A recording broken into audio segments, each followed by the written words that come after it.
Okay guys, so today we are going to be getting rid of this gigantic, horrible looking fender, rear fender, whatever you want to call it. Some people call this a tail tidy, some people call it a fender eliminator. All I know is that it basically goes up here like this and is going to be a massive distance shorter than what it is currently. So stay tuned and we will get to it. This is the tail tidy or whatever fender eliminator from Robem Engineering. Alright, looks like we're going to start with these two bolts right here, and they are star bits or Torx bits or whatever you want to call them. Let's see here. Looks like they're going to be T30s, so go ahead and get those taken off.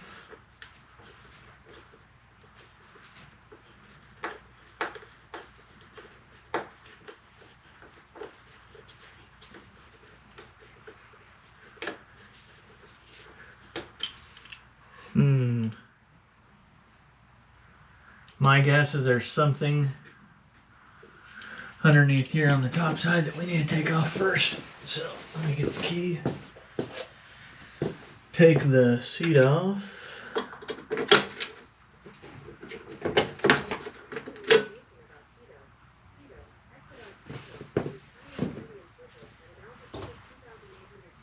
What? Phone was talking to me. Disregard. Okay.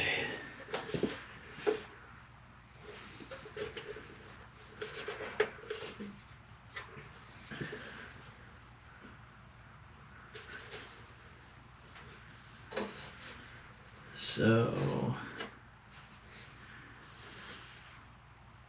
of course it's going to be way back there. Yep. Bollocks. We're going to have to take this whole top thing off, which is fine. We just wasn't expecting it. So, let's see if I have the right size. See if it's the dreaded 10 mil, and it is. Yep, 10.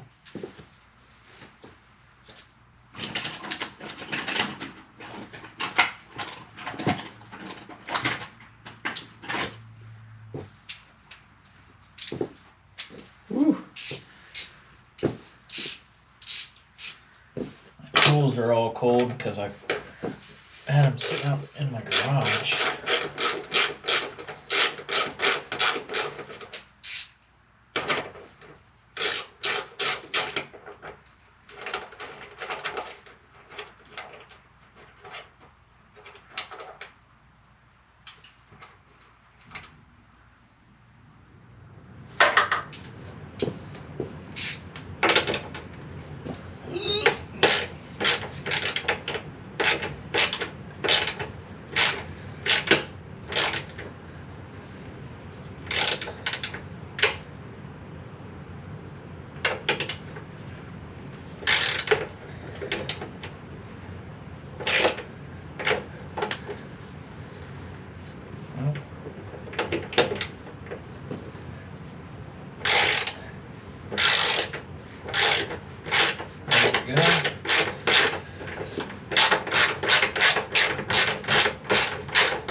You're going to need a deep 10 for these bottom two, or for the middle two if you will.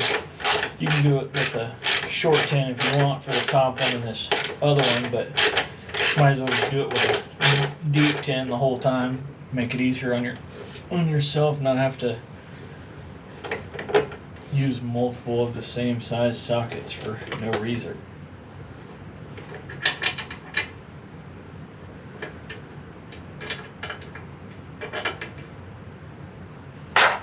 I'm just putting them down here in this little tray.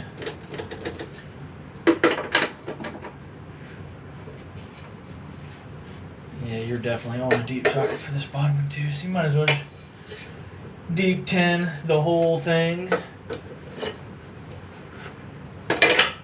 I hope that you guys enjoy the view of my pajamas, because I don't even know if you can see my head, but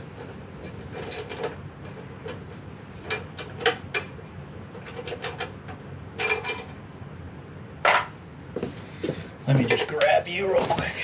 So the screws that I'm talking about, or the bolts that I'm talking about, one here, this like, yeah, one here, one here, one here, and one here. And I'm just tucking them down there in the tray. Let me...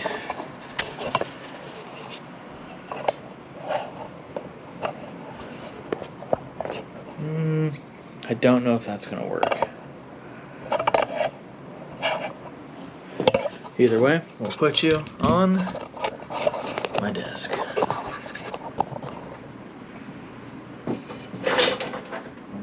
so then this comes off.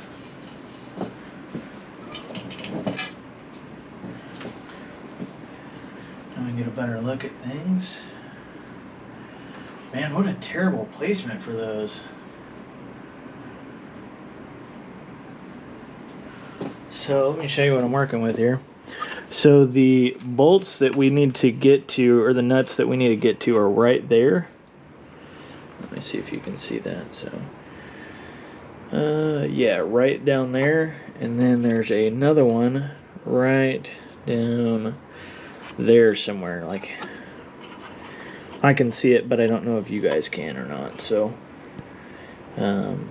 either way, we're gonna try and get a wrench down there so we can just Torx bit or star bit the bolts off. So stay here and I will be back with you. All right, change of plans.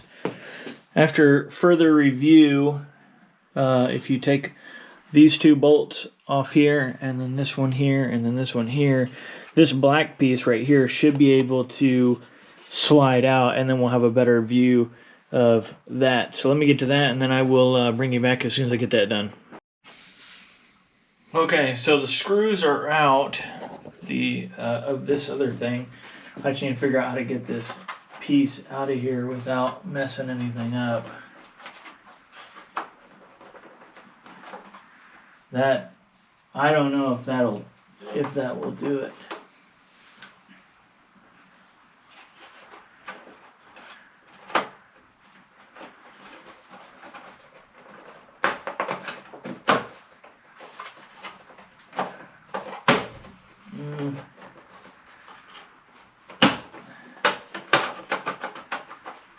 That does not feel like it wants to to let go. So I don't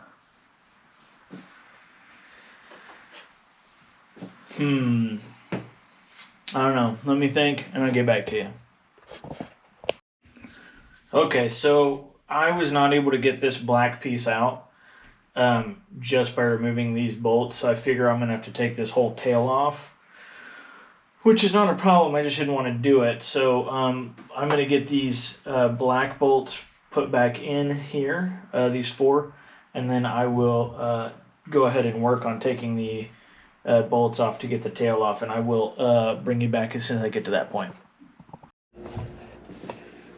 Okay, so Eureka, this thing is now officially out. You don't have to take the whole tail off.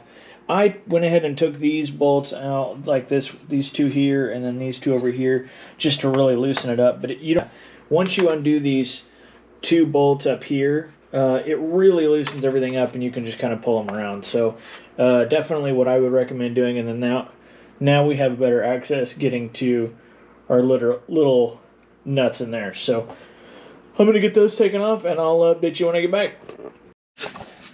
Okay, so just so you know, see that 3rd hole up there in the middle? That thing was tucked up there, and I couldn't figure out what was holding the daggum thing still on. If you look down here, it's up there in the top, so it was pretty easy to get to. Also, Those nuts in there were actually really difficult to get to. I had to pull all the wiring and stuff kind of out of the way. For reference, those are 10 millimeter nuts. So if you get a, what I did is I just, here, hang on, I'll show you what I used. What I used was just one of these bad boys into the screwdriver deal, and then that way I was able to fit it in there and hold it on there enough to get it doing its thing. So let me swap things over and then I'll get back with you.